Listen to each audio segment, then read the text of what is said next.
कि प्रस्थान त्रय में या उपनिषद या भगवद गीता अथवा ब्रह्मसूत्र इसके कुछ कुछ विषय को लेकर के विचार करते हैं। तो यहाँ पे जो है हम लोग पहले निर्णय किए थे भगवद गीता के ऊपर विचार करें। हमारे यहाँ इसमें जो है इस विषय में हमारा जो विषय है वो है, हम लोग देखते हैं कि महाभारत में जो जब युद्ध पूरा तैयार हो गया, युद्ध भूमि में पहुंच गए और फिर युद्ध भूमि में पहुंचने के बाद दोनों पक्षों के वीरों ने अपने अपने शंख ध्वनि भी कर दिए। उसमें भगवान श्री कृष्ण भी किए, अर्जुन भी किए। तो अचानक बीच में क्या हो गया कि अर्जुन जो है शंख ध्वनि करने के बाद फिर युद्ध करने में विमुख हो गए, मैं युद्ध नहीं करूँ। बीच में क्या हो गया और उस अपने इस भावना के पीछे उनकी क्या क्या युक्ति थी, केवल उतना हिस्से को मैं बताऊंगा, केवल उतना हिस्से को मैं बताऊंगा। शंख ध्वनि होने के बाद अर्जुन भगवान श्री कृष्ण से प्रार्थना करते हैं, श्रेणयोर उभयोर मध्य रथम स्थापय में अच्युत। हे भगवान, अच्युत मतलब जिसमें कभी विक्षेप अथवा मतलब विलोडन नहीं है, इस प्रकार स्थिर रूप से आप ये रथ को दोनों पक्षों की सेनाओं के बीच में स्थापित करें। ठीक है भाई, अर्जुन की प्रार्थना तो युक्ति संगत है, ताकि मैं दोनों पक्षों की सेना को देख लूँ किसके साथ मेरे को युद्ध करना है। भगवान चुपचाप जा करके वहाँ पे दोनों पक्षों की सेना में इतने तो अर्जुन ने पर्दा खड़ा कर दीजिए, इतना कर सकते थे, किंतु भगवान बहुत चालाकी की। सबसे बड़ी चालाकी ये कि अंतर्यामी है, वो जानते हैं कि हमारी अंदर कहाँ कहाँ की दुर्बलता कमी होती है। तो वो वहाँ पे अपने भगवानुवाचक नहीं है, तो व्यासदेव जी बोलते हैं, विष्णु द्रोण प्रमुख तो सर्वेशम च महीक्षिकान उवाचो पश्चैतान समवेतान कुरुन इति। वो अपने आप इंटेंशनली अर्जुन को दिखा रहे, ये देखो तुम्हारे गुरु, ये देखो तुम्हारे दादा तुम्हारे सामने युद्ध करने के लिए खड़े हैं और बाकी सब तुम्हारे रिश्तेदार हैं। ये जैसे ही भगवान ने बोला तुम्हारे गुरु तुम्हारे दादा, बस अर्जुन के मन में क्या हुआ, ये मैं और ये मेरे गुरु, ये मेरे दादाजी। यही से हमारे जीवन की समस्या शुरू होती है। वेरी फंडामेंटल कंसेप्ट यदि यहाँ पे क्लियर हो जाए भगवद गीता की, तो हमारे जीवन में भी हम समाधान करेंगे। जैसे ही ये ममत्व बुद्धि उत्पन्न होती है, वहीं पे हमारे जीवन की समस्या शुरू होती है। देखिए अवचेतन मन में, मतलब मान लीजिए रास्ते में जाते जाते हमको एक 100 रुपया तो पड़ा हुआ मिला, जैसे ही हमने उठा, रास्ते में पड़ा हुआ था, कोई समझते नहीं थे, वही पैसा उठाते ही अब कोई आके मांगे, उसमें भी देने में हमने हिचकिचाता। क्यों? अवचेतन मन में वहाँ पे एक ममत्व की ठप होती है। सामान्य व्यक्ति को तो होती है, महात्मा को नहीं होती, ऐसी बात नहीं है। तो यही से शुरू होता है जीवन की समस्या। तो अब भगवान अंतर्यामी है, भगवान किसी को परीक्षा करना चाहते थे। इसमें कोई किसका कोई डाउट था क्या कि अर्जुन वीर नहीं है अथवा अर्जुन युद्ध करने घबराते हैं, इसको लेकर के किस भगवान को भी कोई शंका नहीं थी। परंतु अभी तक अर्जुन जो युद्ध किया, मैं अच्छा योद्धा हूँ और मैं वीर हूँ, मैं दुष्ट को परास्त कर सकता हूँ, ये भावना को लेकर के किया। और जब तक ये कर्तृत्व भोक्तृत्व के साथ हम काम करेंगे, वो हमारे संसार बंधन के लिए थे। इसलिए भगवान बीच बीच में कई बार बोला, मन मना भव भक्त मज्जाजी माम नमस्कुरु, अथवा जब करो सी जदसनासी जद विष्णु तत्वशिष्य तत्कुश मदा, ये सीखना है हमको। तब तक संसार भूमि में रहते हुए अपनी कर्तव्य कर्मों को करते हुए हमें भगवान समर्पण बुद्धि भगवान में आ रहा है कि नहीं आ रहा है। इसलिए मैं हमेशा बोलता हूँ, भगवद गीता में कुल 18 अध्याय है। इन 18 अध्याय की अलग अलग नाम है, अर्जुन विषाद योग सांख्य योग कर्म आदि आप लोग जानते हैं, परंतु सभी अध्याय में एक अंतर्निहित योग छुपा हुआ है, वो है आत्मसमर्पण, वो है आत्म टोटल सरेंडर टू गॉड। जब तक वो हम नहीं कर पाते तब तक हम हमारी कर्म हमारे लिए संसार बंधन के लिए हेतु होते हैं। और जिस समय हम इस प्रकार युक्ति देते हैं और समझते हैं, तब हमारे पक्ष में भी हम युक्ति खड़ा कर लेते हैं। वही युक्ति अर्जुन यहाँ पे दिखा रहे एक एक करके, जो यहाँ तक हो गया। अब जो है अर्जुन बोल रहे हैं कि जैसे 28 नंबर भाग से श्लोक से जो अर्जुन जो अपना बोलना शुरू करते हैं। देखिए संक्षेप में हमारे जो जब कभी भी कोई व्यक्ति कुछ काम को करते हैं उसका पीछे दो मुख्य उद्देश्य होता है। क्या होता है? एक कुछ दृष्ट फल मिलेगा, एक कुछ अदृष्ट फल मिलेगा। दृष्ट फल तात्कालिक होते हैं और अदृष्ट फल पारलौकिक होते हैं, बाद में भी हो सकते हैं।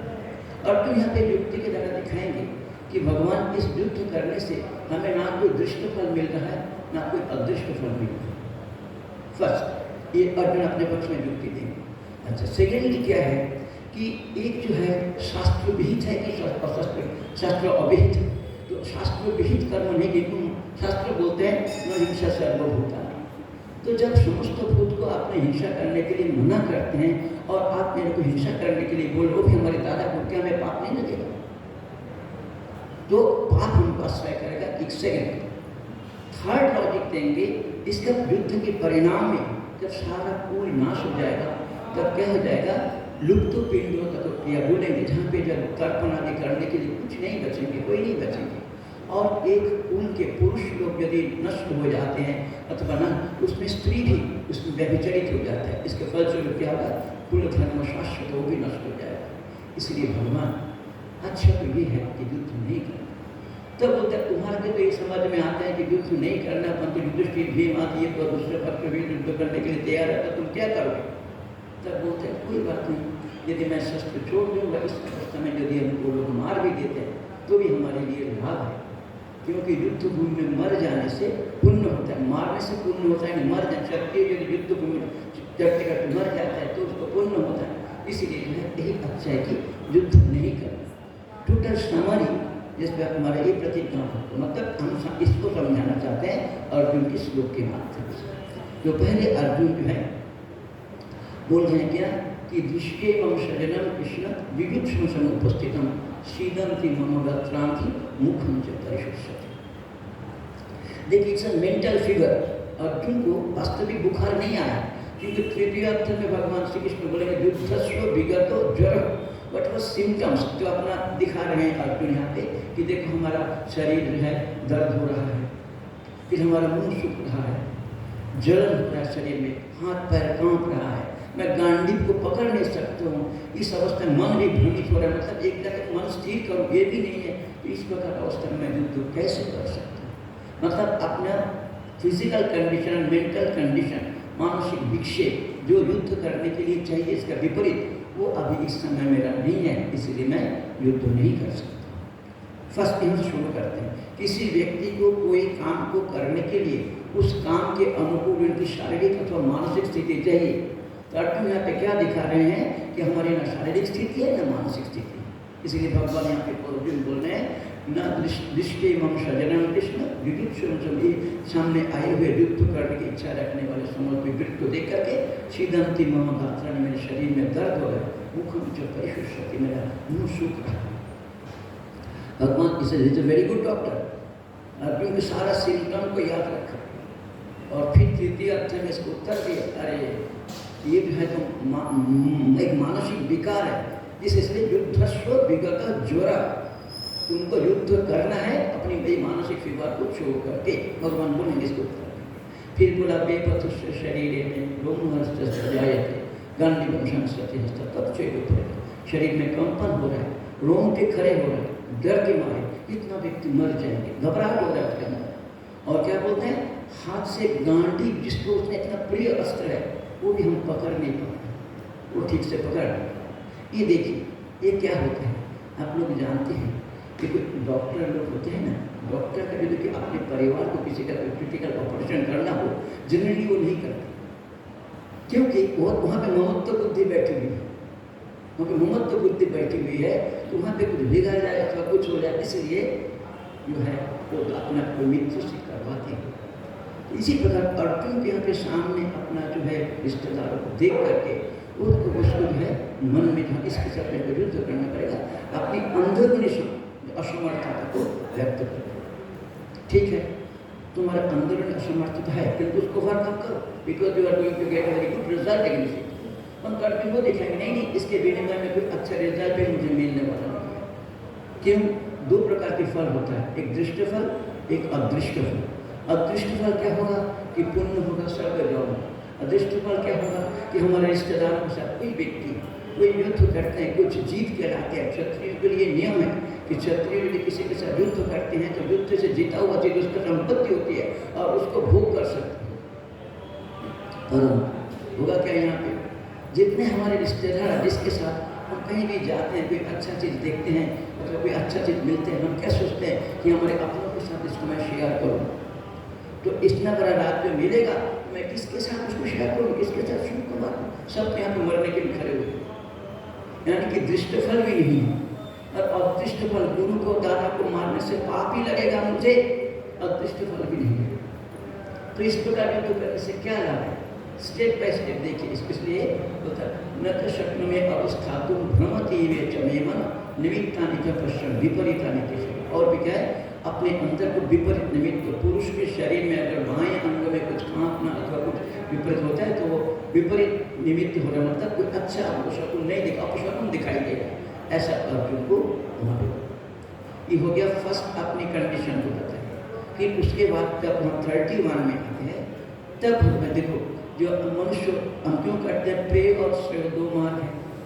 यदि इसको करके हमारा कोई धर्म अर्थ काम मोक्ष में कोई एक पुरुषार्थ सिद्ध होता तब हम करते, युद्ध करते, वो भी सिद्ध होने वाला नहीं। अब ये शुरू करते 31 से, न च श्रेय अनुपश्यामि हत्वा स्वजनम आह न कांक्षे विजयम किंच कृष्ण न च राज्यम सुखम। ये देखिए यहाँ पे हम लोग, हमारे पास हम जानते हैं, शास्त्र कहते हैं कि दो मार्ग है, ये श्रेय की मार्ग, एक प्रेय की मार्ग। अथवा कोई श्रेय शब्द का अर्थ है मुक्ति छोड़ करके कोई अच्छा ये युद्ध करके कुछ अच्छा रिजल्ट मिलने वाला ये मुझे नहीं दिखाई। अनुपश्यामी, बार बार विचार करने पर भी हमें मन में कोई अच्छा ये नहीं आ रहा है कि इसका रिजल्ट कुछ अच्छा होने वाला। वास्तविक अर्जुन की इस जो चीज देखा था, बाद में महाभारत युद्ध के बाद देखते हैं कि वही अर्जुन, वही गांधी, परंतु अपने कुल की स्त्रियों को रक्षा नहीं कर पाए। जो उनको अभिषेक जो दिखाई था इसको उत्तर भी भगवान कुछ। तो यहाँ पे क्या बोलते हैं, न च श्रेय अनुपश्यामि हत्वा स्वजनम आहवे। देखिए जब सामान्य कोई व्यक्ति के लिए ही शास्त्र जो है हिंसा निषेध करते हैं, यहाँ पे तो स्वजन, अपने मित्रों को, अपने रिश्तेदारों को इस युद्ध भूमि में मारने से मुझे श्रेय प्राप्त होगा, ये भी कहीं किसी शास्त्र में नहीं। सब शास्त्र इसको निषेध करते हैं। बस सामान्य जीव को मारना ही निषेध है, तो अपने गुरु और दादा को मारेंगे तो पाप नहीं लगेगा, इसमें कहाँ मेरा पुरुषार्थ सिद्ध हो। तो एक तो अपनी कंडीशन, सेकेंडली पुरुषार्थ के लिए जो धर्म अर्थ काम कोई भी दृष्ट पुरुषार्थ सिद्ध होने वाला नहीं, अब दृष्ट भी नहीं है, यहाँ पर दृष्ट को पहले बताया। यहाँ पे और भी है, ना कांक्षे विजयम कृष्ण ना तो राज्यम सुखम। जे हे कृष्ण कर्षति इति कृष्ण, जो हमारे अंतर की दुर्बलता, ये देखिए एक उनके मंदिर जानबूझ के यहाँ पे कृष्ण संबोधन करते हैं। क्यों संबोधन करते हैं, जो हमारे अंदर की दुर्बलता को, हमारे अंदर की कमियों को खींच करके मिटा सकते हैं। यदि हम कुछ अजौक्तिक बोल रहे हैं तो ठीक है, आप उसको मिटाइए, इसलिए यहाँ पे कृष्ण संबोधन करते हैं। ना कांक्षे विजयम राज्य भोगम सुखम। मैं विजय भी नहीं चाहता हूँ, क्योंकि जो हमने विजय प्राप्त करके, क्षत्रियों के लिए जो भी कोई व्यक्ति विजय प्राप्त करता है, विजय में जो भी वस्तु उनको मिलता है, सबको उसको भोग करने का अधिकार होता है और सबके साथ मिल करके। परंतु हम किसके साथ मिल करके राज्य सुख को भोग करेंगे, हमारे साथ के लोग जितने सारे हमारे रिश्तेदार थे दोनों पक्ष में सेना के रूप में खड़े हुए, ये सब मर जाएंगे। इस प्रकार युद्ध से क्या लाभ, किसके साथ मैं राज्य सुख को भोग करूँगा।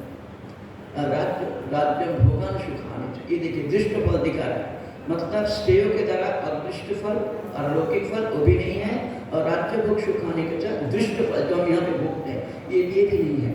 तो कोई भी व्यक्ति कोई काम करते हैं उसके पीछे वो इच्छा होती है, कोई भी एक होता है कि दृष्ट फल, जैसे हम भोजन करते हैं, भोजन करने का दृष्ट फल क्या है, तत्कालिक तृप्ति, और अदृष्ट फल क्या है कि शारीरिक सुस्तता, मन बनता है, बुद्धि बनती है, उससे ये भी है। तो इस हम सात्विक भोजन करते हैं, सात्विक भोजन के ही बोलते हैं। किसी भी कर्मों का भी हमें यहाँ पे कुछ लौकिक फल भी मिलते हैं, कुछ दृष्ट फल मिलते हैं, कुछ अदृष्ट फल मिलते हैं, तो दोनों ही हमें यहाँ पे नहीं दिखाई देता। तो इस अवस्था में हमें इस कर्म क्यों करना है, इस अवस्था में किम नो राज्य न गोविंद किम भोगे जीवित। हे गोविंद, वो शब्द का अर्थ है इंद्रिय, और उसका इंद्रिय मतलब तुम है ना, मतलब कि हमारे सारे इंद्रियों में जो शिथिलता दिखाई दे रहा है, असमर्थता दिखाई दे रहा है, भगवान आप इसको पूरा करना। तो हमारे अंदर की दुर्बलता एक ही जगह पे जो संबोधन करते हैं एक ही श्लोक में, एक कृष्ण जो कर सके हमारे अंदर की दुर्बलता को निकाल करके हमारे इंद्रियों को, यदि ये हमारे लिए करना उपयोगी है तो हमारे इंद्रियों को सामर्थ्य प्राप्त क्योंकि गोविंद दो संबोधन है, किम राज्य न गोविंद किम भोगे जीवित।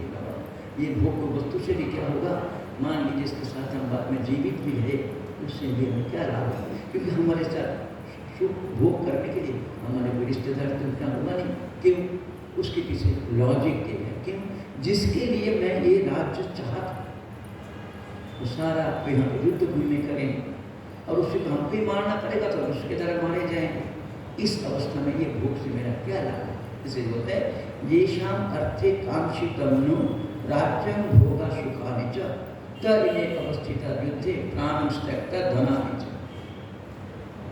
मतलब क्या हो गया कि जिन लोगों के लिए हमने युद्ध करने के लिए प्रवृत्त हुए थे तो वो लोग सब यहाँ पे युद्ध भूमि में आके खड़े हो गए।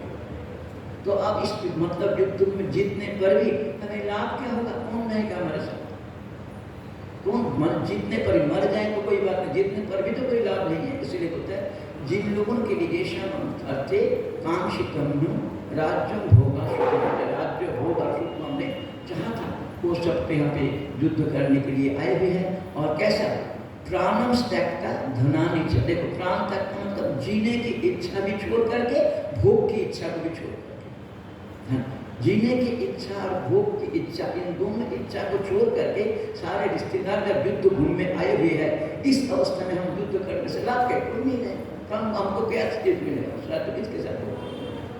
इसलिए भगवान युद्ध नहीं करना है, ठीक है। सेकंड आप देखिए आगे और बोलिए, फिर एक एक करके गिनाया, आचार्य पितर पौत्र तथैव च पितामह मातुला ससुरा पौत्र शैला संबंधिना एतान् हन्तुम् इच्छामि घ्नतोऽपि मधुसूदन। आचार्य द्रोणादि पिता सर्वत्र संपन्न जितने सारे हैं, पुत्र द्रौपदी के पुत्र में उत्पन्न हुआ अभिमन्यु, पितामह भीष्म, मातुला शल्य शकुनाथ, ससुरा द्रुपद प्रभृति, पौत्र मतलब लक्षणादि का पुत्र, शैला धृष्ट द्रोणादि संबंधी संबंधित, इन सभी को एक एक करके गिना के दिखाए, दोनों पक्ष में शरण नहीं खड़े हुए हैं, इनके साथ युद्ध करने से क्या ये तन हम तुम इच्छामी घ्नतोऽपि मधुसूदन, यदि मैं मर भी जाता हूँ फिर भी मैं इनके साथ युद्ध नहीं। देखिए यहाँ पे क्या संबोधन करते हैं, मधुसूदन भगवान श्री कृष्ण मधु नामक दैत्य को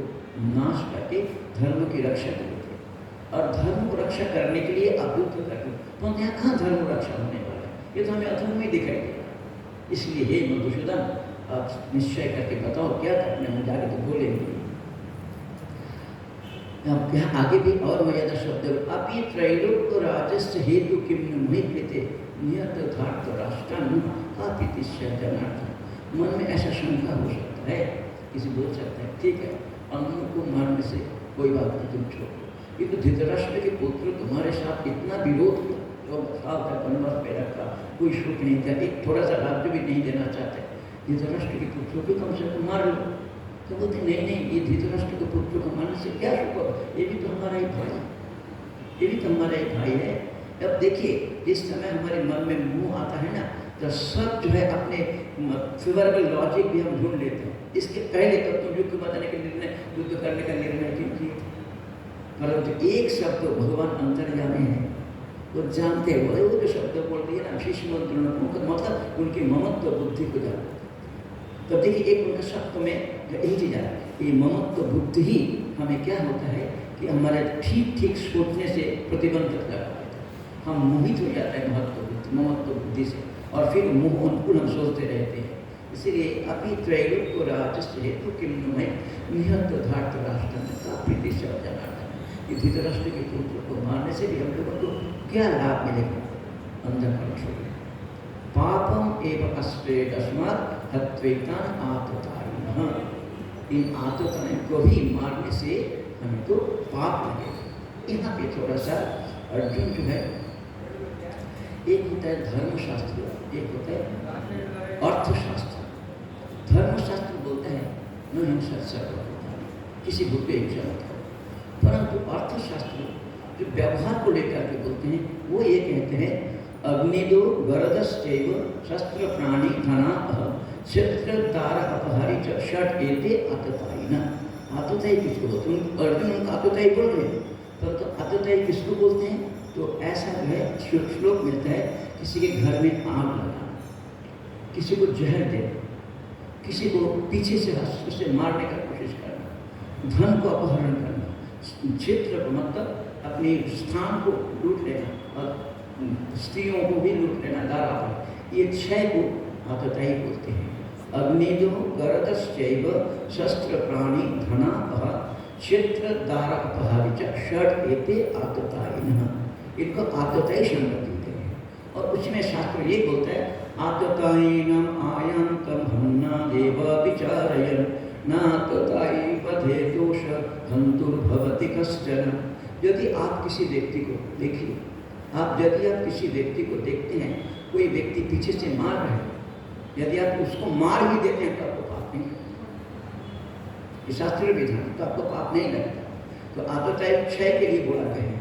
जो अग्नि जो धृतराष्ट्र लोग इनके घर में आग भी लगा दिए थे, उनको गर्भ जहर भी दिए थे, उनको पीछे से मारने का कोशिश भी किए थे, धन और क्षेत्र का अपहरण कर लिया, सारे दोष इन लोगों में है। अच्छी अर्जुन उसको आततायी बोल रहे, परंतु ये उनका मन में नहीं है कि आततायी को मानने से पाप नहीं लगता। शास्त्र ने ये दिखा, परंतु अर्जुन क्या बोल रहे हैं कि उनके अपने पक्ष में युक्ति दे रहे हैं कि धर्म एक होता है अर्थशास्त्र, एक होता है धर्मशास्त्र। धर्मशास्त्र अर्थशास्त्र से बलवान होता है। धर्मशास्त्र बोलते हैं कि न हिंसा सर्वभूता। अर्थशास्त्र क्या होता है कि व्यवहारिक प्रयोजन को सिद्ध करने के लिए अर्थशास्त्र आया हुआ है, और धर्मशास्त्र पारमार्थिक प्रयोजन को सिद्ध करने के लिए आया हुआ है। तो धर्मशास्त्र में जब हिंसा करना मना है, तो इन लोगों को यदि हम मारेंगे तो उनको पाप लगेगा, ऐसा अर्जुन के मन में भाव है। जब तक इनको आततायी तो बोल रहे हैं, आततायिनम आयंतम हन्तम एव अविचारण, कोई विचार नहीं करते। यदि आप देख रहे हैं किसी घर में कोई आग लगा रहा है, किसी को कोई जहर दे रहा है, आप यदि इसको देखते हैं, समझ में आता है, उनको मार देने से हमको कोई पाप नहीं लगता। तो अर्जुन इनको आततायी बोल रहे हैं, और जितना 6 गुणों के कारण, दोष के कारण इनको आततायी बोला जाता है, वो 6 काम हमारे धृतराष्ट्र के संतान को कौरव लोग ये किए थे। फिर भी जो है उनके मन में बोल रहे हैं कि इनको मारने से मुझे पाप लगेगा। आततायी न आनंद न आततायी पथे, शास्त्र बोलते हैं। यहाँ पे जो है तात्पर्य यही है, अर्जुन का आततायी वचन की ये अर्थशास्त्र का है, और धर्मशास्त्र अर्थशास्त्र तो बलवान होता है। इसीलिए क्यों हम अर्थशास्त्र के, उससे तो कोई व्यवहारिक प्रयोजन सिद्ध होगा। जब व्यवहारिक प्रयोजन को, राज्य अथवा धन हमको नहीं चाहिए, तो व्यवहारिक प्रयोजन को सिद्ध करने के लिए हम अर्थशास्त्र के अनुसार क्यों चले, धर्मशास्त्र के अनुसार क्यों ना चले। इसलिए हमें युद्ध नहीं करना चाहिए। तस्मात् न हर वयम हमको तस्मात् मतलब क्या दिखाया, क्योंकि हमारी शारीरिक और मानसिक स्थिति युद्ध करने के लायक नहीं है। एक दूसरी बात क्या, इससे हमारा दृष्ट प्रयोजन अदृष्ट प्रयोजन भी सिद्ध नहीं होगा। दूसरा अदृष्ट क्या है कि इनको मारने में पाप लगेगा, इसलिए हमको युद्ध नहीं करना चाहिए। यहाँ तक तो तस्मात् न हर हमको धार्तराष्ट्र सर्वांतम, इसलिए धृतराष्ट्र को पुत्र को अपने परिवार को मारना युक्त संगत नहीं है, क्योंकि अपने रिश्तेदारों को मारने से स्वयं नहीं का तो महत्ता सुखी न स्वयं माधव। हम सुखी कैसे हो सकते हैं अपने स्वयं को मारने से। यहाँ पे एक चीज और प्रश्न हमारे पास, हम क्या करें क्या नहीं करें, इसके लिए 3 प्रमाण होते हैं। एक होता है श्रुति, एक होता है स्मृति, एक होता है शिष्टाचार, है ना। श्रुति प्रमाण से हमें जो बोलते हैं वो हमें करना चाहिए, और स्मृति प्रमाण के जब श्रुति नहीं मिलता तो स्मृति के अनुसार करते हैं, और स्मृति भी हमको नहीं मिलता है तो हम शिष्टाचार देख कर, अपनी परंपरा को देख कर भी हम सीखते हैं कि हमें क्या करना चाहिए क्या नहीं करना चाहिए। तो यहाँ पे जैसे भगवान अर्जुन के मन में प्रश्न उठाया, क्या तुम्हें शिष्टाचार नहीं दिखाई दे रहा है? तुम्हारे दादा तुम्हारे गुरु को युद्ध करने के लिए तैयार हो गए, तो इस उनको देख कर भी तुम्हें सीखना चाहिए कि हमें शिष्टाचार को पालन करना चाहिए, हमें करना चाहिए। परंतु पूर्व मीमांसा दर्शन की प्रथम अध्याय 3 पाठ के 4 सूत्र में था हेतु दर्शनात्, एक महर्षि जैमिनी ने निर्णय करके दिखाया, यदि शिष्टाचार यदि शास्त्र सम्मत नहीं हो और युक्ति विरोध हो, वो शिष्टाचार अनुकरणीय नहीं है। देखिए तैत्तिरीय उपनिषद में जब गुरुकुल में से विदाई करते हैं तो गुरु शिष्य को बोलते हैं जानी अस्माकम सुचरितानि तानि तयसि वितव्यानि न इतरा। जो गुरुकुल में रहते हुए अपने गुरुजियों का जो अच्छा तुमको लगा, अच्छा वो तुमको अनुकरण करना है, जो अच्छा नहीं लगा वो अनुकरण करना नहीं है। तो इसलिए वो जो शिष्टाचार, तो अब प्रश्न उठा तुमको शिष्टाचार नहीं दिखाई दे रहा है, दोनों भीष्म ये सब तो युद्ध करने के लिए तैयार हो गए, तो उनको देख करके भी तुमको युद्ध करना चाहिए। तो शिष्टाचार में भी ये नियम है, शिष्टाचार यदि शास्त्र विरुद्ध है तो शिष्टाचार अनुकरणीय नहीं है। वो इस समय लोग, इसलिए अर्जुन ने ये बोला, विशेषण दिया, यद्यपि न पश्यन्ति लोभ अपहत चेतसा, यद्यपि लोग लोभ के द्वारा उनकी विवेक बुद्धि अपहित हो गया, इसीलिए वो विवेक पूर्वक काम नहीं कर रहा है। तो हमको भी ऐसा अविवेक की तरह काम थोड़ी करना चाहिए, हमें नहीं करना चाहिए काम। इसलिए यद्यपि न, देखिए सीक्वेंस देखिए, एक के बाद एक इतना अपना लॉजिक को कितना पुष्ट कर रहे हैं। तो श्रुति प्रमाण नहीं बोल रहे हैं, स्मृति प्रमाण भी, अर्थशास्त्र में भी जो यहाँ पे क्या है, जो आदताएं को मानने पर भी, परंतु हमें जब धर्मशास्त्र निषेध करना है तो नहीं करना चाहिए। अब शिष्टाचार को लेकर के बोल रहे हैं इस समय जो है, क्योंकि भीष्म पितामह बोले थे कि इतना दिन तक हम लोग दुर्योधन की अन्न खाया ना, इसीलिए इस समय हम उसका विरोध नहीं कर सकते। इसलिए दूषित अन्न खाना भी महापुरुष के जीवन में भी वो उनके लिए हानिकारक हो जाता है। तो हम लोगों को तो कहने हैं कि छोटा छोटा चीज़ इसमें हम समझ सकते हैं, इससे क्या हो जाएगा, कुलक्षय प्रीतम दोषम मित्र दहेज पातकम। ये जो कुलक्षय निमित्त जो दोष और अपने मित्रों को रिश्तेदारों को मानने से पाप होता है, ये तो हमको लगेगा ही। ठीक है, वो लोग के द्वारा चित्त विवेक अपहरित हो जाने के कारण नहीं दिखाई देगा, परंतु तो हमारा विवेक तो अपहरित नहीं कर, तो हम विवेक की तरह काम क्यों करें। इसलिए बोलते हैं कथम न ज्ञेय अस्माभि पापादस्मत् निवर्तितो कुलक्षय प्रीतम दोषम प्रपश्यति जनार्दन।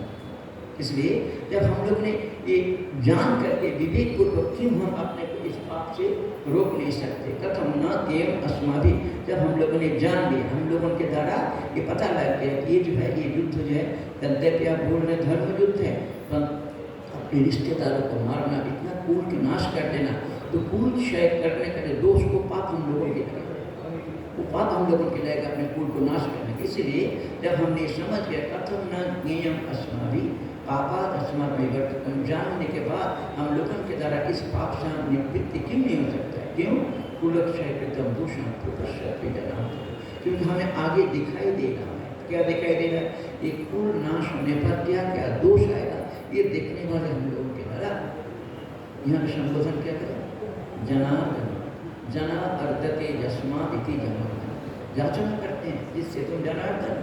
अब हम आपसे याचना करते हैं कि देखो इस अवस्था में, इस भयंकर जो पाप होने वाला है, भयंकर जो कुलक्षय नाश होने पर जो हमारे कुल में जो गिरने वाला है, उसको रक्षा करो भगवान, उसको। इसलिए तो गांधारी ने बोला था, तुमने हमारे कुल को नष्ट किया, तुम्हारे जीते जी तुम्हारे कुल तुम्हारे सब नष्ट हो जाएगा। ये भगवान को तो मंजूर था, क्योंकि वो द्वापर का अंत था, तो उनको तो नाश होना ही था।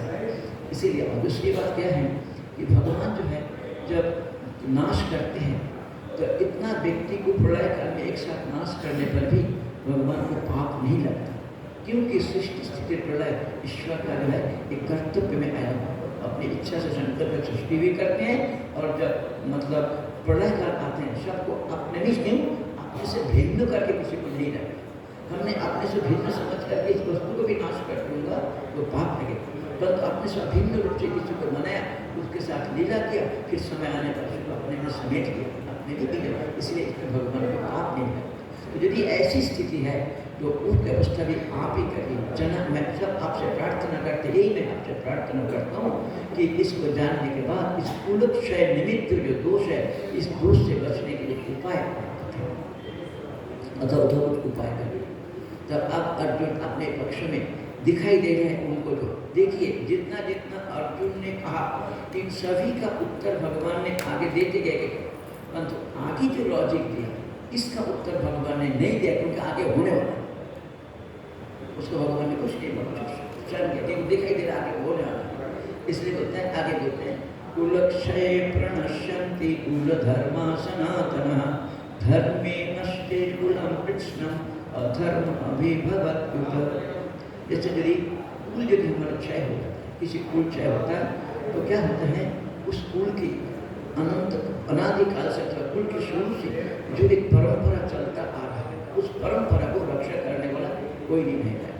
तो उससे कुल धर्म नष्ट होता है, और कुल धर्म नष्ट होते मतलब जाति नष्ट हो जाते हैं। कुल क्षय नश्यंती, कुल धर्म सनातन अनादिकाल से अथवा शुरू से चलता आ रहा है। हमारे कुल में, हमारी परंपरा में जो शिष्टाचार अथवा जिस प्रकार के आचरण वो नष्ट हो जाता है। इस प्रकार कुल धर्म नष्ट होने पर कृष्ण अधर्म भी होगा, तो उसमें क्या हो जाएगा? अधर्म हो जाएगा, मतलब जो हमें नहीं करना चाहिए था वो भी हम करेंगे। ये चीज़ एक और चीज़ हम कल भी बताएं कि देखिए, मनुष्य जीवन की प्रगति के लिए 3 स्टेप है।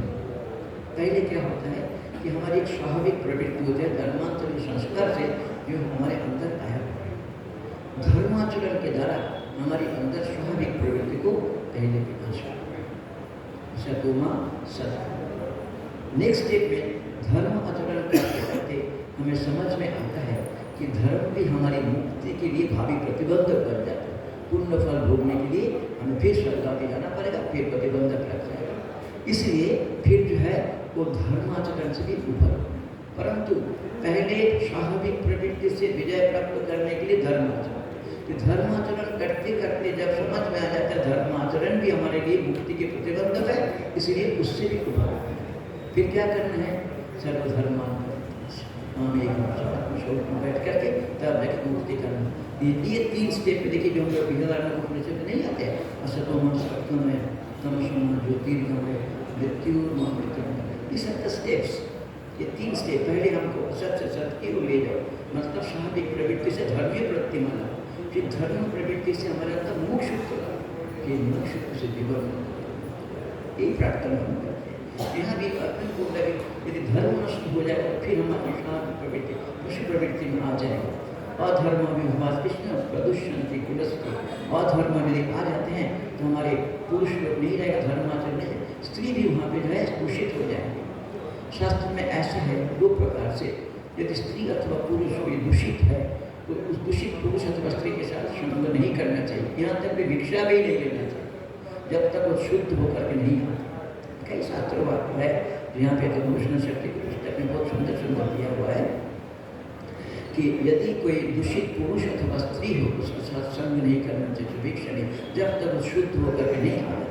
तो ये जो पुरुष जो हम लोग अब जो है कुलक्षय के लिए निमित्त बनता तो हम लोग दूषित पुरुष बन जाएंगे। थोड़ा तो क्या हो जाएगा, इस दूषित जब तक नहीं जाएगा तब तक हमारे साथ कोई स्त्री का संबंध भी होना संभव नहीं होगा, तो हमारा कुल ऐसे ही नाश हो जाएगा। और फिर स्त्री में यदि दुष्टत्व आ जाता है, वासने जायते वर्ण शंकर, ये विष्णु के में जाए तब क्या हो जाएगा कि वर्ण शंकर उत्पन्न होता है। और वर्ण शंकर जो कहते हैं वहाँ पे जो है ये जो पैतृक कर्म आदि हम लोग करते हैं ना, वर्ण शंकर बिल्कुल नहीं कर सकते, नहीं कर सकते। इसलिए अगले स्टेप पे अर्जुन बोल रहे शंकर नरकाय कुल नाम कुलस्य पतंती पितर येषां मुक्त पिंडोत्तरयोः। ये सबसे पहले देखिए हमारे परंपरा में ये है कि जब कभी पितृपक्ष आते हैं तो हम लोग पितरों के लिए तर्पण आदि करते हैं, चाहे कितना भी पूर्व में हमारे पितर गुजर चुके हैं, परंतु शास्त्र ये कहता है आप जिस पितर को उद्देश्य में आप देंगे वो सूक्ष्म रूप में उसमें अकाउंट में जमा रहता है और फिर समय आने पर उसकी शुद्ध में वृद्धि करते हैं। हम सोचते हैं इसका भी मतलब उपयोगिता नहीं है क्योंकि ये अकाउंट भगवान स्वयं रखते हैं। आप किसी भी पितरों के उद्देश्य में यदि कुछ काम करते हैं, पैतृक कर्म करते हैं, तो वो जो है उनके खाते में पुण्य के रूप में जुड़ जाता है और फिर जो है वो जहाँ कहीं भी जन्म लेगा उसको उसका सुख प्राप्त होगा, इसमें कोई संदेह नहीं है कि भगवान इसको हिसाब रखते हैं। इसलिए हमें बोलते हैं यदि अब कोई करने वाला ही नहीं रह जाए तो क्या हो जाएगा, लुप्त पिंड तक। इससे क्या होता है वो नरक में जाते हैं, नरक में जाते हैं। तो दोषे रेति कुलाज्ञाना वर्ण शंकर कारके उत्सादंते जाति धर्म कुल धर्म। इस प्रकार इतना दोष से एक कुलाज्ञाना कुल को हत्या करने वाला और वो वर्ण शंकर के लिए विकारक बन जाते हैं। इन प्रकार दोष को जरा दूषित होने के कारण क्या होता है, उत्सन्न में जाता है। मतलब जो परंपरा चल रहा था वो फिर बिगड़ जाता है, फिर विजातीय परंपरा आजकल बहुत दिखाई पड़ता है। ये वर्ण शंकर के कारण समाज में दिखाई पड़ता है। सभी व्यक्ति समझ इतना पहले जो है बोले वर्ण शंकर के कारण कैसे हमारा कुल परंपरा बिगड़ रहा। कम से कम जब समझ में आ जाए तो इसको रोकने का कोशिश करें ताकि हमारी परंपरा मतलब सनातन परंपरा की रक्षा करने के लिए महाराज जी बार बार बोलते थे इस चीज़ को। हम संत लोग भी इसको नहीं करेंगे तो कौन करेंगे? हम जितना हमारे द्वारा, हमारे एक स्वामी जी बोलते थे माइक में हिंदू हिंदू करके कहने से हम हिंदू नहीं हो जाते हैं। हिंदू के लिए जो आचरणीय है जब तक वो नहीं करोगे तब तक हिंदू धर्म की रक्षा होना संभव नहीं। और वो हमको आचरण करके समाज को दिखाना है, सिखाना है। इसीलिए अर्जुन देखिए इस चीज़ को बोल रहे थे, ऐसा स्थिति हो जाएगा तो क्या हो जाएगा कि हमारा जाति धर्म, कुल धर्म जो शाश्वत अनादिकाल से चलता आ रहा था वो सब नष्ट हो जाएगा। और एक वो था, इससे पहले देखा ब्रिटिश लोग जब पहले आए थे वो पहले पूरा हमारे हिंदुस्तान में घूमे, हमसे कोई समझ नहीं भेजे थे इसको। पूरा घूमने के बाद देखा कि इसकी धर्म अथवा संस्कार इतना बलवान है, जब तक इनकी शिक्षा को हम बिगाड़ ना दें तब तक इसको बर्बाद करना संभव नहीं। इसलिए पहले उन लोगों ने क्या किया, हमारे गुरुकुल पद्धति को सुधार और अपने शिक्षकों ने शिक्षा पद्धति को, हमें क्या लगा हम विदेशी शिक्षा के अंग्रेजी शिक्षा के विदेशी शिक्षा लाभ हो, परंतु क्या हो हम अपनी संस्कृति की छोड़, हम पराधीन जीवन जी रहे अभी। मतलब दूसरे की संस्कार को ग्रहण करके वो पराधीन होता है, अपनी इंद्रिय वृत्ति मनोवृत्ति का गुलामी करते हैं और हम सोचते हैं हम स्वाधीन हैं। ये सबसे बड़ी दुख की बात, हम अपनी इंद्रिय वृत्ति मनोवृत्ति का गुलामी करते हैं और हम सोचते हैं स्वाधीन। इस प्रकार स्वाधीन से क्या इसको बोलते हैं उत्सन्न कुल धर्मना मनुष्याणां जनार्दन नरके नियतो वास भवति। इससे क्या हो जाएगा कि हमारे पितर लोग के उद्धार तो होगा ही नहीं, वो हमेशा के लिए नरक में चले जाएंगे। तो भगवान इस प्रकार से युद्ध करने से क्या लाभ है? इसलिए अर्जुन अहवत महत् पापम कर्तुम व्यवसिता, हम लोग क्या महान पाप करने के लिए निश्चय कर लिया था कि सामान्य थोड़ा सा राज्य की सुख के लिए इतना बड़ा युद्ध करने के लिए तैयार हो गए। भगवान ये करना कभी भी युद्ध संभव नहीं है। तो भगवान बोले ठीक है तुमने अपने पक्ष में तो युक्ति दे दी, लेकिन इतना बड़ा पांडव पक्ष है और तुम्हारा और भाई भी है, वो तुम्हारी तरह समझ रहे कि नहीं समझ रहे? यदि वो लोग नहीं माने तो क्या करोगे? तब तो तुम्हें करना ही पड़ेगा उनके पक्ष में। तब बोलते हैं वो लोग युद्ध करने तो मैं फिर अस्त्र नहीं उठाऊंगा। इस अवस्था में यदि वो लोग हमको मार भी देते हैं तो भी हमारे लिए कोई हानि नहीं है। इसलिए बोलते हैं यदि मां अप्रतिकार अशस्त्रम शस्त्र पाने धाटा रणे हनु तन्मे सेवा करोगे। यदि इस प्रकार सब युद्ध हो रहा है तो मैं अस्त्र नहीं उठाऊंगा। इस अस्त्र नहीं उठाने की अवस्था में यदि धृतराष्ट्र पुत्र लोग हमें मार भी देते हैं, हमने ऐसा सुना युद्ध भूमि में यदि कोई क्षत्रिय मर जाते हैं तो उसको पुण्य होता है, तो वो भी हमारे लिए अच्छा होगा, क्षमकारक होगा, लाभदायक होगा। इसलिए मैं युद्ध नहीं करूँगी। यदि हम प्रतिकार शस्त्र नहीं धृतराष्ट्र रणे हनु तन्मे सेवा करोगे। यहाँ तक बोलने के बाद तब क्या किया अर्जुन ने, जब चुपचाप अपना युद्ध नहीं करोगे ऐसा हो जाए तो लास्ट में क्या हुआ, संजय उसको रिप्रेजेंट करते हैं, क्या बोलते हैं एवं मुक्ता संगे रथो वस्तु पुरुष। इस प्रकार बोल करके युद्ध भूमि में अर्जुन रथ के पिछले भाग में जाकर के बैठ के अपना सारा विस्तृत शोक के द्वारा ग्रसित मन सहित अपना अस्त्र को छोड़ करके रथ के पिछले भाग में जाकर के बैठ गया। क्या बैठ गया कि मैं युद्ध नहीं करूँगा। और अपने पक्ष में जैसे आप सामान्य व्यक्ति को देखिए कि आगे और भी बोले, मतलब द्वितीय अर्थ है कि 8वां श्लोक तक अर्जुन अपने लॉजिक को देते रहे। भगवान जब बोले उठो ये कहा है तो तुमको शोभा नहीं देता, प्रथम विश्वहंसम एक ईश्वरी पद गुरु भक्त हम भगवान से भक्ति में लोग इससे तो अच्छा मैं भिक्षा करके हमको लगता है कि अर्जुन ठीक बोल रहा है।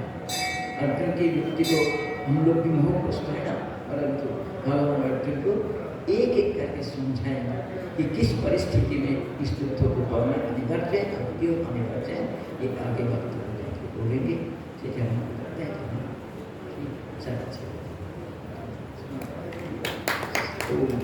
पूर्णमदः पूर्णमिदं पूर्णात् पूर्णमुदच्यते पूर्णस्य पूर्णमादाय पूर्णमेवावशिष्यते। ओम शांति शांति शांति।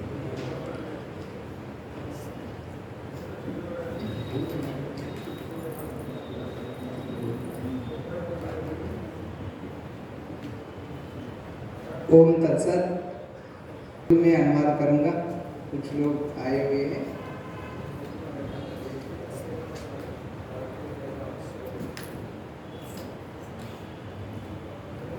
స్వామివారు అర్జున విషాద యోగంలో యుద్ధము చేయకుండా ఉండటానికి కొన్ని యుక్తులు కృష్ణుల వారికి చెప్పి ఉన్నారు. ఎందుకంటే సేనయోర్ ఉభయోర్ మధ్య రథం స్థాపయ అచ్యుత, ఈ రెండు యుద్ధాల మధ్యలో రథాన్ని పెట్టు అని చెప్పి వారి యొక్క యుద్ధంలో ఉండేవాడినటువంటి ఆ ప్రతిపక్షంలో ఉన్నటువంటి గురువులను, తాతలను, బంధువులను చూసి అతనికి మమత్వం రావటం, మమత్వం వచ్చిన తర్వాత యుద్ధము చేయకుండా ఉండటానికి కొన్ని యుక్తులు కృష్ణునికి చెప్పటం, నేను యుద్ధము చేయను అనే యుక్తిని వారు చెప్పగా ఆ యుక్తులు ఏమిటి అంటే శంఖధ్వని తర్వాత ఈ విధమైనటువంటి యుక్తి. మొట్టమొదటి యుక్తి ఏమిటంటే ఒక కర్మ చేయడం ద్వారా దృష్ట బలము అదృష్ట బలం అనేటువంటిది లభిస్తుంది. దృష్ట బలం ఏమిటి? రాజ్యం అనేటువంటిది భోగించడం. ఈ రాజ్య సుఖం కూడా మనకు అపకీర్తికరము. ఎందుకంటే తన వారిని అందరినీ చంపిన తర్వాత ఎవరి సుఖ నిమిత్తమైతే ఈ యుద్ధం చేస్తున్నామో ఆ సుఖ నిమిత్తమైనటువంటి బంధువర్గాలు, తాతలు, భీష్మ పితామహులు, కృపాచార్యులు, ద్రోణాచార్యులు, వీరందరూ కూడా ఆ యుద్ధంలో ప్రత్యనికేషు అవస్థిత, ఆ ప్రత్యర్థి అంటే యుద్ధమునందు ఉన్నారు. వారు చనిపోయిన తర్వాత సుఖం అనేటువంటిది తనకు రాజ్య సుఖం అనేటువంటిది నిష్ప్రయోజనము. అదృష్ట బలం ఏమిటి? స్వర్గ సుఖం.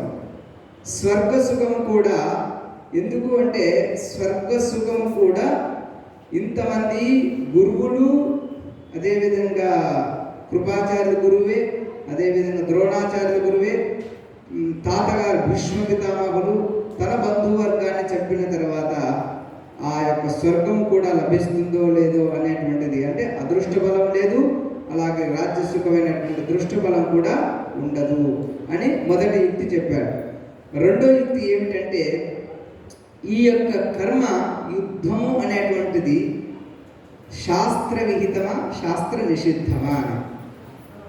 ఈ యొక్క కర్మ శాస్త్ర విహితమా శాస్త్ర నిషిద్ధమా? ఈ కర్మలో శాస్త్ర విహితం అనేటువంటి కర్మ చేస్తే ఇది శాస్త్ర విహితం అయినప్పటికీ కూడా మా హింస సర్వభూతాన్ని అన్నప్పటికీ కూడా ఆ విధమైనటువంటి సమస్త భూతాలను హింసించకూడదు అనేటువంటి యుక్తిని ప్రదర్శిస్తున్నాడు. శాస్త్ర విహిత కర్మ కాదు అని చెప్పడానికి కులధర్మము, జాతి ధర్మము, తర్వాత కులశ్రీలు భ్రష్టులు కావటము, తర్వాత ఊర్ధ్వలోకంలో ఉన్నటువంటి పితృలందరూ కూడా లుప్త పిండోదకులు అవుతారు అనేటువంటి శాస్త్ర విహితమైనటువంటి కర్మ కాదు అని చెప్పడానికి అనేకమైనటువంటి దృష్టాంతాలు ఇస్తారు. కానీ కృష్ణునికి ఒక చిన్న మనసులో ఒక కోరిక ఉంటుంది. అర్జునుడు మొదటిసారి యుద్ధం చేయలేదు. ఎంత మందిని చంపినాడు, ఎన్ని యుద్ధాలు చేశాడు అంటే మందిని అయితే చంపొచ్చు ఇతరులను, తన వారిని కూడా చంపకూడదు. కాదు, అది ధర్మం కాదు. యుద్ధమునందున్నవాడు మనవాడైనా మనవాడు కాకపోయినా యుద్ధం వచ్చిన వాడితో యుద్ధము అంటే యుద్ధ రంగంలో వచ్చిన వాడితో యుద్ధం చేయడం ధర్మం. అది ధర్మ సూక్ష్మం. ఆ విధంగా మమత్వం చేత ఆకృష్టమైనటువంటి మనస్సు కలిగిన వాడై ఉండి యుద్ధం చేయకుండా ఉండటానికి యుక్తిని ప్రదర్శించాడే కానీ ఇంతకుముందుకు ఎన్ని రక్తపాతాలు, ఎంత ఘోరాతి ఘోరమైన యుద్ధాలు చేసినప్పుడు కూడా ఎంతమందిని ఉన్నత లోకాలకు పంపించాడు. ఆ రోజు ధర్మము, రక్తపాతము, వాళ్ళ యొక్క పితరులు అనేటువంటిది, వాళ్ళు లుప్త పిండోదకులు అవుతారనేటువంటి భావన అతను రాలేదు కదా. కానీ మమత్వం అనేటువంటి చేత, మమత్వం అనేటువంటిది మోక్షానికి ప్రతిబంధకం. మోక్షానికే కాదు సుమా, ధర్మానికి కూడా ప్రతిబంధకం. మోక్ష శాస్త్రము, ధర్మశాస్త్రం కూడా మమత్వం అనేటువంటిది ప్రతిబంధకం. ఆ విధంగా ఈ విధమైనటువంటి ఇది చేస్తున్నారు. అందుకనే దృష్ట్వేమం స్వజనం కృష్ణ యుద్ధస్వ, ఈ స్వజనాన్ని చూసి తనకు కలిగినటువంటి ఈ మోహం అనేటువంటి దాన్ని ఏమిటి, మోహం అనే జ్వరం. అందుకనే కృష్ణుడు ఏమంటాడు, విగత జ్వర. నీవు ఏ రోగమైతే మమత్వం అనేటువంటి రోగం ఉందో ఆ రోగం నుండి విగత జ్వర భవ, నువ్వు విగతమైనటువంటి జ్వరమయ్యేవాడుగా కావు అని యుద్ధస్వ విగత జ్వర. యుద్ధము చెయ్యి. ఎలాగా, మమత్వం అనే మోహం అనేటువంటి జ్వరం చేత గ్రస్తుడు అయినావు కదా, ఆ మమత్వ జ్వరము చేత విగతుడవై ఉండి యుద్ధస్వ, యుద్ధము చెయ్యి అనేటువంటి దాన్ని స్వామీజీ వారు చెప్పారు. ఎందుకంటే భవరోగానికి, మమత్వం అనేటువంటి జ్వరానికి మంచి గుడ్ డాక్టర్ ఎవరు, కృష్ణ పరమాత్మ. ఆ విధంగా మానసికంగా సంతులతను కోల్పోయినాడు. మానసికంగా సంతులతను కోల్పోయినటువంటి అర్జునునికి మానసికమైనటువంటి మందు కృష్ణుడు వారు ఈ విధంగా ప్రసాదించారన్నమాట. అయినా అర్జునుడు తనలోని బలహీనతను స్పష్టంగా తెలియజేశాడు. నాకు ఇది, నాకు అది అని. దృష్టబలానికి తగినటువంటి దృష్టబలము రాజ్యం అంటే తన బంధుమిత్రులందరూ పోయి ఉండి కూడా తాను సుఖించేటువంటి అవకాశం అయితే ఉండదు. చుట్టుపక్కల వాళ్ళందరూ చనిపోయిన తర్వాత రాజ్యంలో కూర్చున్న కానీ అది సుఖంగా ఉండదు, అపకీర్తికరం అనేటువంటిది. ఆ విధంగా రెండు కూడా అనుపశ్యామి అంటే ఈ విపరీతాన్ని అనుపశ్యామి. ఈ యుద్ధము తర్వాత అనేకమైనటువంటి నిమిత్తాలు అంటే విపరీత నిమిత్తాలను నేను మాటి మాటికి చూస్తున్నాను. నచశ్రేయోను పశ్యామి హత్వా స్వజనమాహవే. ఈ స్వజనం అనేటువంటిది ఉంది చూడండి, ఇదే మమత్వం అన్నమాట. ఈ యుద్ధమునందు తన వారిని చంపి అనేటువంటిది నాకు శ్రేయస్సు అనేటువంటిది కనిపించట్లేదు అనేటువంటి దాన్ని చెప్పారనమాట. అయితే ఏ విధంగా అయితే ప్రతి ఫలాన్ని అంటే కర్మకు దృష్టబలము అదృష్టబలం వస్తుందంటే, మనం భోజనం చేస్తాము, భోజనానికి దృష్టబలం ఏమిటి, తృప్తి. అదృష్టబలం ఏమిటి, తుష్టి, శరీర సంతుష్టి అనేటువంటిది కలుగుతుంది అన్నమాట. అందుకనే స్వామీజీ ఈ ఏషామర్థ్యేకాంక్షితంలో రాజ్యం భోగా సుగానిచ తైమే వస్థితాయుతి ప్రాణాస్త్యక్వ. ఎవరి నిమిత్తమైతే యుద్ధం చేస్తున్నామో వారందరూ కూడా ఈ యుద్ధంలో ఉన్నారు. ఆచార్య పితర పుత్రాన్ తథైవ పితామహ మాతలాన్ శ్వశురాన్ పుత్రాన్ పౌత్రాన్ శాలాన్ సంబంధినస్తదా. ఈ మమత్వ బుద్ధి ఏదైతే ఉందో మన ఆచార్యులు, మన పితృడు, పితామహుడు అనేటువంటి ఈ మమత్వం అనేటువంటి జ్వరాన్ని వారు స్పష్టంగా తెలియజేశారు. అయితే శాస్త్రంలో ఒకటి ఉంది అన్నమాట, అగ్నిదో గరదశ్చైవ శస్త్రపాణి ధనాపహ. ధర్మరాజు దుర్యోధనుడు చేసినటువంటి పూర్వ ప్రవృత్తిని దృష్టిలో పెట్టుకొని కృష్ణ పరమాత్మని దృష్టిలో వీరు ఆతతాయులు అనేటువంటి మనసులో ఉంది అన్నమాట. ఆతతాయుని వస్తున్నటువంటి వ్యక్తిని అవిచార్యేన హంతారమపి అంటే ఆతతాయుని అంటే విచారించకుండా చంపినప్పుడు కూడా పాపం అనేటువంటిది మనకు లభించదు. దాన్ని చెప్తుంది, అగ్నిదో గరదశ్చైవ శస్త్రపాణే ధనాపహ క్షేత్రధారాపహర్త షడతి ఆతతాయు. అగ్నిదహ అంటే లక్కైనులో కాలు పెట్టారు చూడండి, వీళ్ళు అగ్నిదులు. ఇప్పుడు చెప్తున్నారు వీళ్ళు కౌరవులు ఆతతాయిలా కాదని. లక్కైనులో పాండవులకు తగలబెట్టారు. గరదశ్చైవ భీమునికి విషం పెట్టారు కదా, గరదం అంటే విషం, గరం దదాతి గరద. విషాన్ని ఇచ్చి చంపేవారు కూడా ఆతతాయిలే. శస్త్రపాణి ధనాపహ అంటే మన దగ్గర శస్త్రం లేకుండా ఎదుటివాడు శస్త్రము ధరించి యుద్ధం చేస్తే అతను కూడా ఆతతాయి, అతను కూడా చంపచ్చు. ధనాపహ మనము లేనప్పుడు మన ధనాన్ని అపహరించేవాడు కూడా ఆతతాయుడే. క్షేత్ర దారాపహర్తాచ మన పొలాన్ని కబ్జా చేసేవాడు, మన భార్యను ఎత్తుకుపోయేవాడు కూడా ఆతతాయుడు. ఈ ఆరుగురు ఆతతాయులు అనేటువంటిది. ఈ విధంగా ఆతతాయన మాయాంతం. ఈ ఆతతాయిని అవిచార్య హతమపి, ఆతతాయిని చంపినప్పుడు కూడా పాపం లేదనేటువంటిది శాస్త్రం ఉంది. కానీ స్వామి చెప్పిందంటే అర్థశాస్త్రము కంటే ధర్మశాస్త్రం అనేటువంటిది బలీయమైనటువంటిది. కాబట్టి ఈ ధర్మశాస్త్రము ధర్మము కంటే ధర్మ సూక్ష్మమైనటువంటిది బలీయమైనటువంటిది. కాబట్టి అర్జునుడు ధర్మాన్నే చూస్తున్నాడు, ధర్మ సూక్ష్మాన్ని కృష్ణుడు చూస్తున్నాడు అన్నమాట. అందుకనే మనం ఒక కర్మ చేయాలంటే 3 ప్రమాణాలు. ఒకటేమిటి? శృతి ప్రమాణం. రెండోది ఏమిటి? స్మృతి ప్రమాణం. మూడోది శిష్టాచార ప్రమాణం. అయితే ఇక్కడ శృతి, స్మృతి, శిష్టాచారం ఈ 3 ప్రమాణాల్లో కానీ శిష్టాచారం కొన్ని చోట్ల శృతి అన్నిటికంటే బలీయమైనటువంటి ప్రమాణం. శృతిలో ఉండబడినటువంటిది, శృతిలో ఎక్కడైనా లేకుంటే స్మృతిలో కానీ ఆ ప్రమాణం ఉంటే అది ఆచరణీయ యోగ్యమే. కానీ శృతి ప్రమాణము శృతి ప్రమాణానికి విరుద్ధం అంటే స్మృతి ప్రమాణం కూడా ప్రమాణము కాదు. అదేవిధంగా శిష్టాచారం ఉన్నది. శిష్టాచారం కూడా శృతి స్మృతిని అనుసరించే ఉంటుంది. పెద్దలు యద్యదాచరతి శ్రేష్ఠ అన్నట్టుగా శిష్టాచారణ అనేటువంటిది అంటే మనకు కొన్ని శృతిలో కానీ స్మృతిలో కానీ కనిపించినటువంటివి శిష్టాచారం ద్వారా కొన్ని మనకు తెలియబడతాయి. కానీ శిష్టాచారం కూడా శృతికి స్మృతికి విరుద్ధం అంటే అది కూడా అనుచరణ యోగ్యము కాదు. దా విషయాన్ని ఇక్కడ తైత్తిరీయోపనిషత్తులో చెప్తున్నాడు అన్నమాట. ఏమని? యాని అస్మాకం గురువు గారు నివృత్తికరమైనప్పుడు స్నాతకులు అయినప్పుడు చెప్పినటువంటి దాన్ని యాని అస్మాకం సుచరితాని తాని త్వయో ఉపాస్యాని. యాని అస్మాకం సుచరితాని, ఏది నా జీవనంలో ఈ 12 సంవత్సరాలు ఇక్కడ గురుకులంలో ఉండి ఏది నా జీవనంలో మంచిగా అనిపించాయో, మంచిగా అంటే నీకు మంచి కాదు, నా ఆచరణ శాస్త్ర సమ్మతము శృతి స్మృతి సమ్మతమై ఉంటే దానిని నువ్వు ఆచరించు. నా ఆచరణం అనేటువంటి శృతి స్మృతి సమ్మతం లేకుంటే ఆచరించవద్దు. అంటే శిష్టాచారము కూడా శృతిని అనుసరించే ఉంటుంది. శృతికి విరుద్ధమైతే శిష్టాచారము అనుచరణ యోగ్యము కాదు అని. యాని సుచరితాన్ని తాని త్వయోపాస్యాన్ని, యాని సుచరితాన్ని కాదు త్వయోపాస్యాన్ని, తాని ఇతరాని నో ఇతరాని, దానికంటే ఇతరమైనటువంటి దాన్ని నువ్వు ఆచరించకూడదు అని గురువు స్వయంగా శిష్యులకు చెప్పేటువంటి ఒక అద్భుతమైనటువంటి ప్రక్రియ అన్నమాట. అంటే శృతికి స్మృతికి మనమంతా ఈ విధమైనటువంటి ఆచరణ యోగ్యమైనటువంటి విషయాలను స్వామీజీ మనకు తెలియజేశారు. అదేవిధంగా యద్యప్యేదే నపశ్యంతి లోభోపహత చేత, లోభము అనేటువంటి చేత హతుడైనటువంటి చేతస్కుడు అన్నమాట. లోభము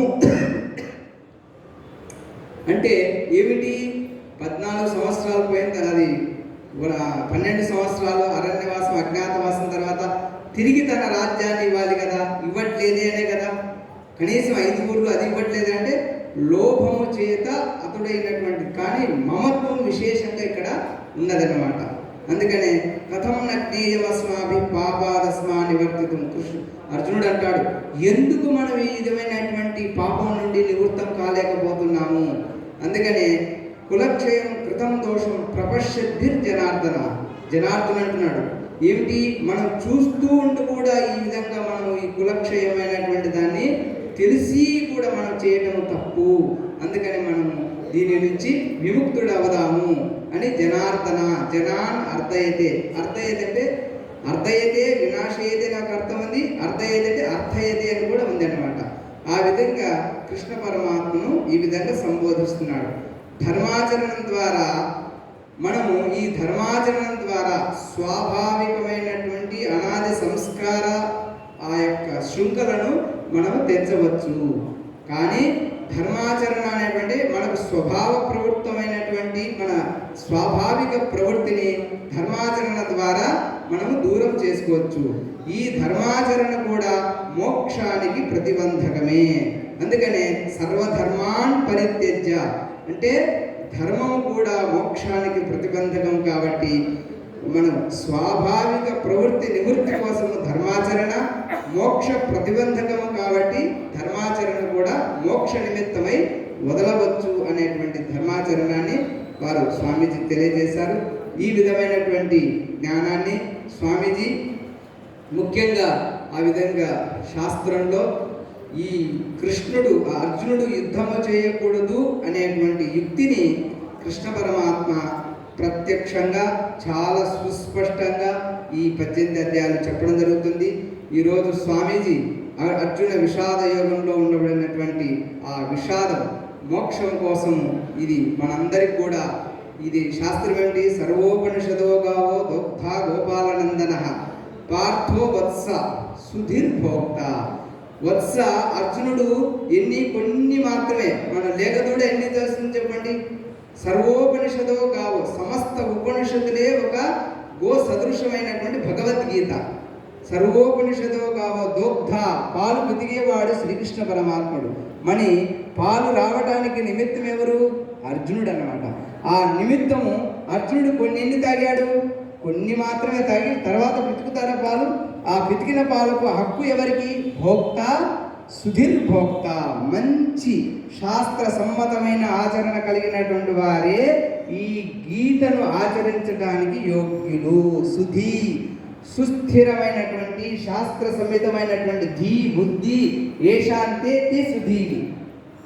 ఈ విధంగా అంటే శాస్త్ర సమ్మతమైన బుద్ధి ఆచరణ ఎవరికైతుందో వాళ్ళు ఈ యొక్క గీతకు భోక్త, భోగ్యానికి అర్హులు అనేటువంటి విషయాన్ని ఈ యొక్క మనం 12 రోజులు కూడా చాలామంది స్వాములు ఈ ఒక్కొక్క రోజు ఒక్కొక్క అధ్యాయంలో ఉండబడినటువంటి క్లిష్ట సమస్యను వారు ఇక్కడ తెలియజేస్తారు. ఆ సమస్య విద్యాభ్యాసంలో గురువుల ద్వారా నేర్చుకున్నటువంటి విషయ ఆ జ్ఞాన సంపద ద్వారా మనకు విశదీకరించి చెప్తారు. ఈరోజు స్వామి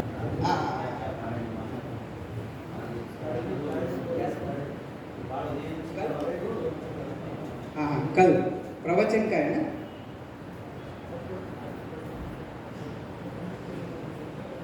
రేపటి రోజు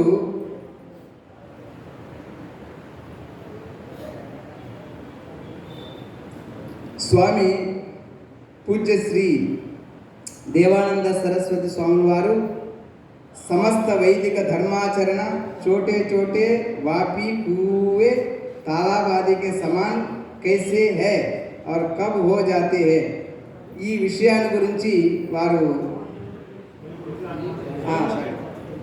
రేపు ఆ విషయాన్ని గురించి వారు సర్వదా సంప్లుతోదకే అనే విషయాన్ని గురించి వారు రేపు స్పష్టంగా తెలియజేస్తారు. దేవానంద స్వాముల వారు దయానంద స్వాముల వారి దగ్గర కోర్స్ చేశారు. అదేవిధంగా అనేక సంవత్సరాలు ఋషికేశు, హరిద్వారు అనేటువంటి తపోక్షేత్రాలలో తపస్సును ఆచరించుకుంటూ ప్రస్తుతము స్వర్గాశ్రమంలో వారు కుటీరంలో సాధన చేసుకుంటున్నారు. అలాంటి స్వామీజీ వారు ఇక్కడే ఆంధ్రీయులే, అక్కడికి వెళ్ళి సాధన చేసుకుంటున్నారు. వారు రేపు ఈ యొక్క విషయం గురించి రేపటి నుంచి తెలుగులోనే ప్రవచనం ఉంటుంది. మీరు మిగతా వాళ్ళు కూడా తీసుకురండి. స్వామీజీ ఈరోజు హిందీ, రేపటి నుంచి మాత్రము అందరూ తెలుగులోనే ఉపన్యాసం చెప్తారు. 1 గంట ఈ సదవకాశాన్ని మీరు ఉపయోగించుకోవాలని కోరుకుంటున్నాము. 5:30 బజే 5:30కు ఉపన్యాసం ఉంటుంది. 5:30 నుంచి 6:30 అమ్మ. మిగతా వాళ్ళందరికీ తెలియజేయండి. 5:30 నుండి